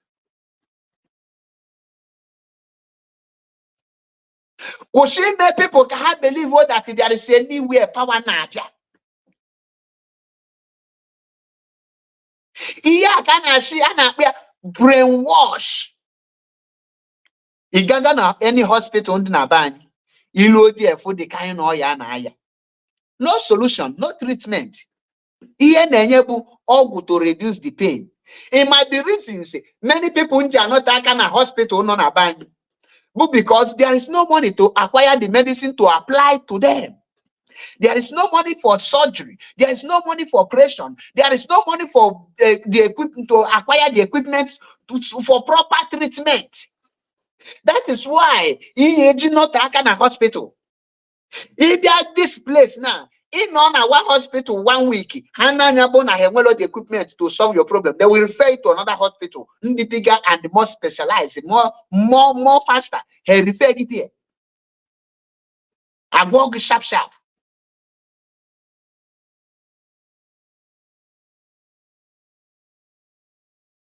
On the band. Our brother Mr. Ibu. On 18. Oh, I need help. I need help.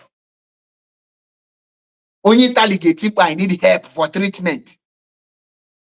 If for protest, you immediately. Give me the hospital now. Can you hear ambulance now?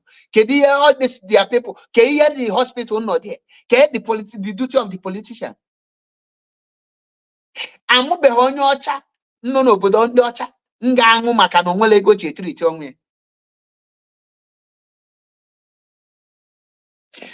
Gana mba niile dị n'obodo anụwa. I don't see money to treat myself because the government is there. You work, you pay tax.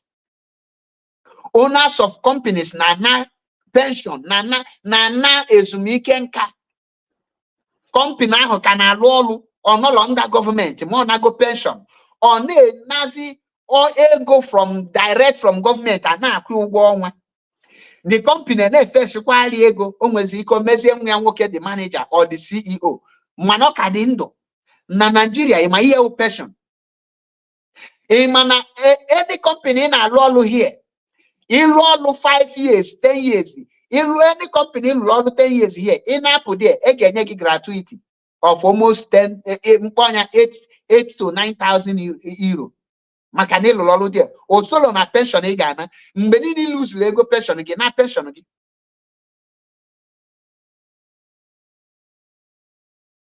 Now watch the voice of Ejike Mbaka. Watch. Let me play the voice. Careful the condition of Nigeria today. I can't come with the voice, the video here. I think.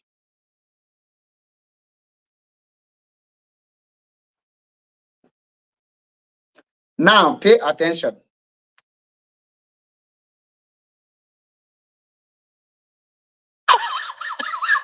Look at Nigerians giving Thanksgiving because they got this visa to Ghana. A family came to Thanksgiving that are traveling to Ghana. Not shameful. N'inwetela akwụkwọ iji wee jee Ghana ebe a ka the family bịa na-enye Thanksgiving. Nya onye Italy nọkata na ọ bịa nye Thanksgiving na o nwetara na ọ chọrọ ịga France. Onye Italy nọkata na ọ bịa nye Thanksgiving na ọ chọrọ ịga America. Onye Italy nọkata na ọ bịa nye Thanksgiving na ọ chọrọ ịga Germany. Onye Italy nọkata na ọ bịa nye Thanksgiving na ọ chọrọ ịbịa Nigeria. The only Thanksgiving ọ ga-enye na ọ chọrọ ịbịa Nigeria bụ na o mere escape Boko Haram. No will escape Fulani bandit. No will escape kidnappers. No will escape the bad roads. Bulo no will escape not be in a good country. Nigerians are now giving Thanksgiving and actually Ghana. The same Mbaka Gwalum that Buhari is a prayer answered. He is a Messiah. It's in Magna Charta. What's the English? I can add Ebenine Nepo. Mponya Father Mbaka Ghana must go. Mponya Mbaka Ghana must go. Okwego Kebunyegi weli for here. Today, the same Mbaka na lament that now his followers is now giving Thanksgiving. They have to because such a Kenya Ghana visa. Mana chelokwa Mbaka imane maka eji atụ asị eji visa aga Ghana. Biko ndị na-aga Ghana na Nigeria enwelozi free visa to Ghana ọ na Ghana nọrọzi na ECOWAS.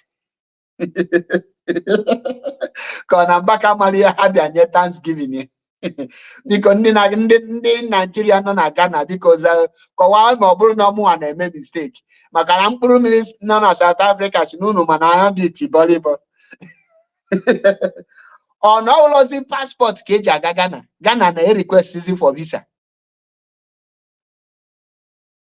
O nwere ike na that family ọ bụ na ha nweta Nigerian passport ka nwa ha wee gaa Ghana abịa nye Thanksgiving, because Nigeria etigo ka ego, Nigeria etigo daa ka ala nwaanyị mugolu nwa 17.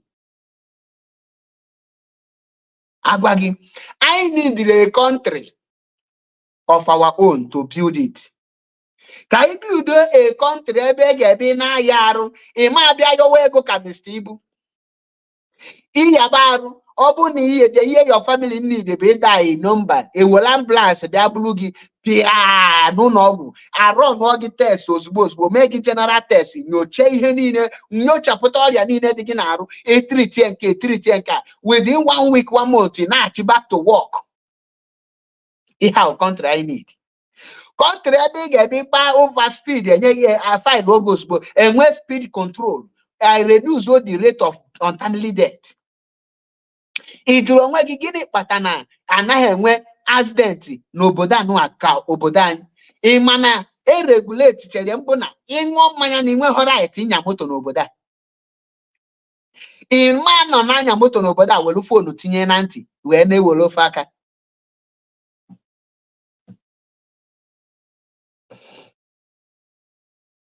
Ọ bụ law enforcement, mana Nigerian youth na-amalozi ebe law enforcement. Ka the strategy the government ji wee jidezuo Nigerian youth to this extent bụ na Nigerian youth na-agazi into igbu onwe ha instead of facing the government. All they are the power of poverty. The government used the strategy of weaponizing the poverty and forcing the youth and using the Christian leaders to divert the mindset of the youth for them not to believe or to focus on the government. Rather, they will not believe that there is a prayer somewhere that will help them to achieve it. They can in Europe, kefu can do seato. They can in Europe, kuno fu kebeni they tied up. And when they diki weba fell na you white the dust we boom. And when they dika weba mumiri potopoto. It is very shameful. Very, very shameful. Ndị be anyị ngarapụ unu here. Mana ọ bụ na nwere actually ikwu anything.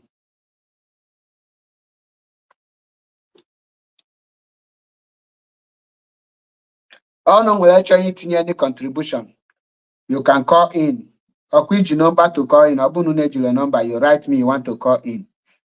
Ọ bụ na nwere ka mpịachikọlụ because I have tried for today.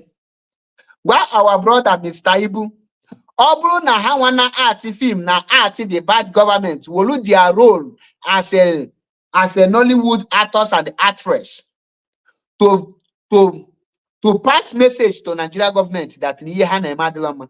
Ọ bụrụ na ha nye their voice, all these things na-eme anaghị eme. Mr. Ibu na you're for help.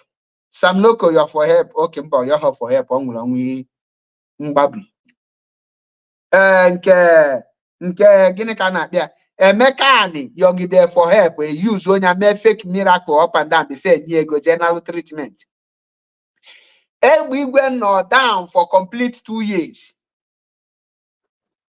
Now all of you are still watching the bad government. Flavor now is singing for hope Uzodimma na-egbu our people. Gịnị ka na-akpịa Cubana chief priest on the Nalolo Hope Uzodimma. All these people, they don't care now, but when the time comes, they will be seeking for your help. Them P Square now, all of them. Only open and not silent. Now watch. Joyce, Guinea Patane, well on your American now for help to get treatment. John Guinea Pan and when you Tedesco, German, now for help.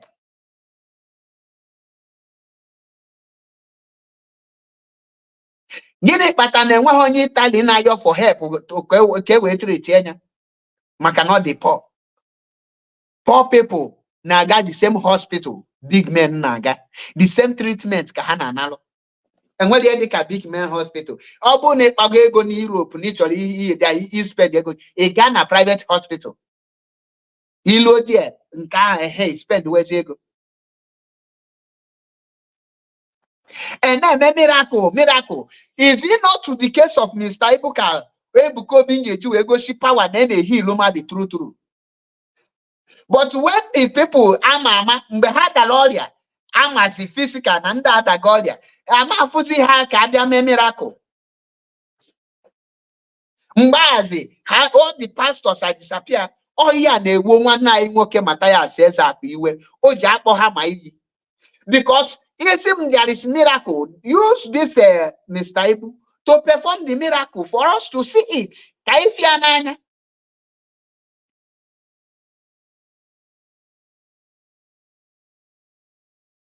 Jụọ onwe gị ese, all the motos na-agba na Nigeria, insurance nọ na Nigeria na-alụ ọrụ.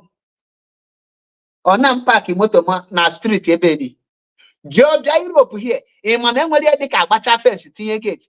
Fence na-adị ọ na fence anarọda aka ewu enu. And ọ na-adị open, ị nọrọ outside na-afụ ihe niile nọ n'ime n'anya. Ihe nwebe electric gate. Why na enwere ihe bụ oshi ebe niile? The government na work. Mana the people kwesịrị hold the government the busy now wash brainwash our people. The men of God don't know na Bible led the Israel according to them na Bible out of slavery. Why Nigerian pastors is leading Nigeria into slavery?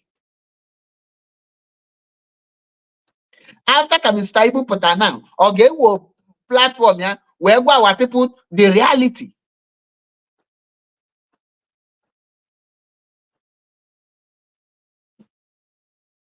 You get your platform to speak. You call for this Nemalo. You don't have but engage your platform. Get deceive our people. As because they are singing more pakambala, more pakambala. Nina gije. Meanwhile, you are dying in silence. Ibuba, you brainwash your people. Okunere. I singing ya you expect there. Nyalo cathedral nka. Ewopunya. Nyajelo nkaza. Ewopia. Why am I opening where you are when you turn yourself to become a scammer, scamming your own people? The Vatican City is using you. Roman Catholic in water not less than 300 billion every year to Vatican City. Not less than 300 billion. Can you see Nigeria better than Vatican City? Can you Vatican City in the money? In Italian government. Italian government will develop their place. Our people are now in an ordinary typhoid fever nebuzi mado kita na bany. Fever anketi nebu mado na bany. Ordinary yeah, kwa shock anketi nebu mado na bany. Imana some people na maka isi owuwa. Imana just ordinary yeah, oye ga mama do nokpa enwele gige jitri onya ha nwo. Imana ya nebu mado na bany enwele ki take nwo Italy down for 1 week. Accident get make people now account onya ha okwu.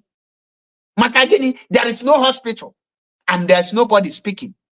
If I know back put them na UK, where na told Jesus mama. Mana constituency is dying in abject poverty. Agwage gone all these evil senators n'eli n'isi unu. Ekwesike wolo okute magbuo ha ncha niile. There is no governor that is doing well in Africa or in Nigeria. All of them are criminals. Unu na-ebe akwa na Nigeria na naira atleti. Chelunu na next month naira ka eti ka ala nwanyị Asaba. Naira ka eti piata. Imadirisi Onyedikpo na-ebuba. Adeboyo na-ebuba. WF Kumuyi na-ebuba. Tinubu now is lobbying for World Bank to borrow him $1.5 billion. Where is the KBG generate the interest? Only the interest Nigeria na kutata is above their reserve.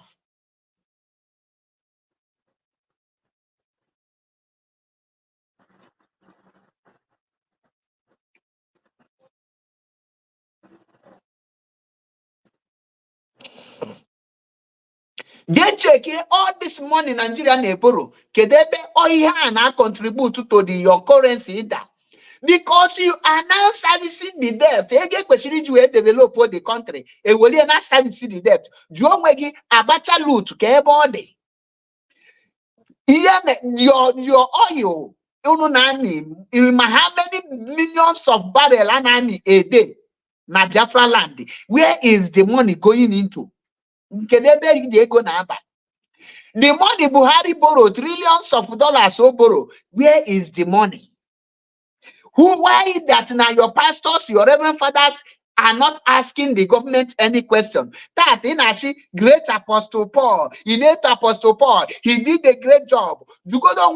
What is the job of Apostle Paul? He went and preached the gospel to the people non power without fear of being killed. And when all the whole reverend fathers start and abortion, but then we are disciples, we want to go heaven. How was Peter killed? How was Jude killed? How was Silas killed? These people died for Christ. Why did Mbaka don't want to die for you? By preaching the truth. Why is Ebukobi afraid of arrest? Paul and Silas, they pray. After praying, they sang. After singing, the Holy Ghost come down. Paul and Silas, they pray. After praying, they sing. After singing, the Holy Ghost come down. Then get prison. Give it to prison. He preached the gospel. Kedebe Bukobi preached the gospel, scamming our old women in the village. Why Tinubu is there to go and preach? Shaki Gumi is there to go and preach to them. Abubakar Malami is there to go and preach to them. Buhari is there to go and preach to them. Jesus that I came for the sick, not for the righteous. Who are the sick? The sick are the politicians, the unbelievers of the criminal politicians. Go and tell the government that they are criminals. The same way the priest meted King David and told him that you have committed an abomination by using now somebody will offer sheep. Many sheep use that person will offer sheep. Go and preach. But he can't. In a museum, he will not my tithe. Then the pastor of that. Mana ile binye ibia nke win blue film Naija win 120 million. Obu 12 million tithe ya na abia na enwebere ni pastor sine ihe abe ga alata na agbata na akuna. Ihe abo ungodly money. All of them keep quiet. The girl ejebuba ega agbata na akuna n'ime ụlọ ụka. Now you accepted unclean money. You are now encouraging Ndakuna to be Jababa Akuna. Onye je atia blue film na national TV put the tight when you Mbaka did not condemn it. Ebukobi did not see it. WF Kumi turned blind the eyes. Adeboyo is not deaf and dumb. Onyadepo is not deaf and dumb. Mike Yanabia. These people are very wicked. The devil you are talking about is Nigerian pastors. My brother, continue my phone number in case because Kweshigomi may end this program. Kweshigomi end there. My number +3935 12 95 77 52. You got the screen. Mobile nature. In a comment section on no there.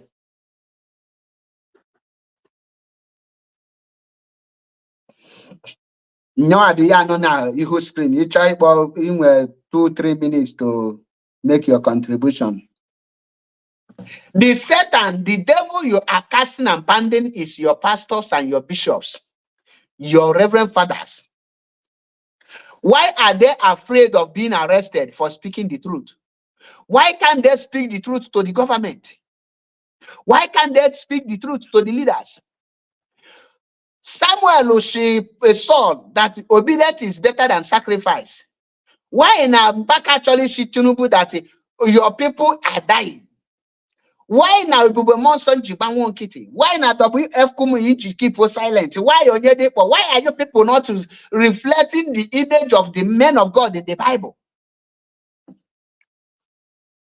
When Jonah when they went to Antioch, Antioch, Umuyok. Oh, facing the reality. Nigeria can bunu gebi itoto. When are you people going to rise up and face the reality? Ndị Igbo na-ekwu okwu si na-ejiro mgbagbu ayala ọgụ.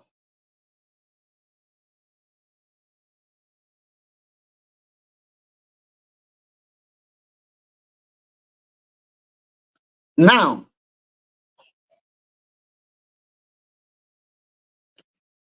the Christian, the Muslim people are now campaigning for Wike to be removed because half of Wike as a Christian, and he must not be a minister in Abuja. Akwina afia, how the same one Nigerian nọ there?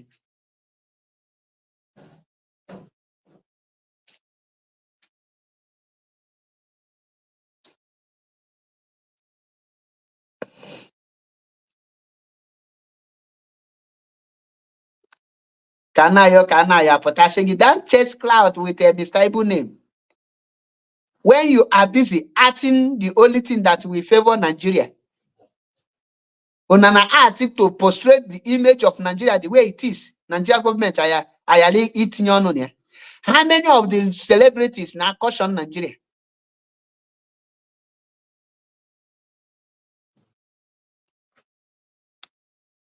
Agun that's it. Amalo maybe get you this issue of Nigeria on 18. Man, I believe you me. Tomorrow topic you got bomb. Mobo na chance because this time around the another man we chance he prepare as a video engaging that is why I jump out with that video. Man, God help me. Engage download video Mr. Ifeanyoba Ebobale PC kono function and you know another criminal na pota. Ifeanyoba is a born criminal. That man actually book another hope was the man Anambra State, and very soon unu ga-ama the reason mkpụrụ mmiri nọ na South Africa unu ga-afụ you ono geju ewu afa DOS we defend Ifeanyoba. Mark ya today's date no more bụ MAP eziokwu bụ ndụ kwurie onechibu ụzọ egwu atụ ngeju we wo IPOB name nani ogeje we defend the APC with the other boy ya na-akpọ nke onye ụkpa gịnị bụ afịa J-Pack. Ifeanyoba go these two people ezigbo ụgwọ ifuru Chibuzo egwu atụ na J-Pack tell next year mark ya today's date unu ga na ụdị ya nga na agụ unu akwa m gwara unu agwa another hope ụzọ dị marụ loading and it pains me that na Soludo na-awụ onwe ya naanị kama negodo Anambra one ka Anambra dị oge edozi ego dị ibe niile dị oyelu nọ dozie Anambra ekweghị na-awụ onwe ya naanị. Well, aga m arapụ unu hie aka m bụkwa nwanne unu nwoke MAP eziokwu bụ ndụ 1 na Biafra land ụkpaka na-agba n'ọdọ mmiri. Nne ọ bụrụ na ka m si eme ife na ọ na-ewe gị iwe ntọọ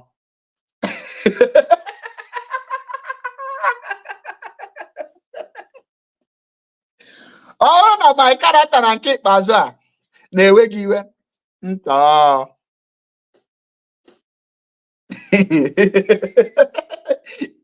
as e dey pain them, e dey sweet me.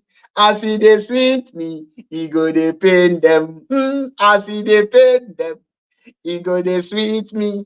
As e dey sweet me, e go dey pain them. And they go MAP ko ni nwere ko ni nwere nya webe ha.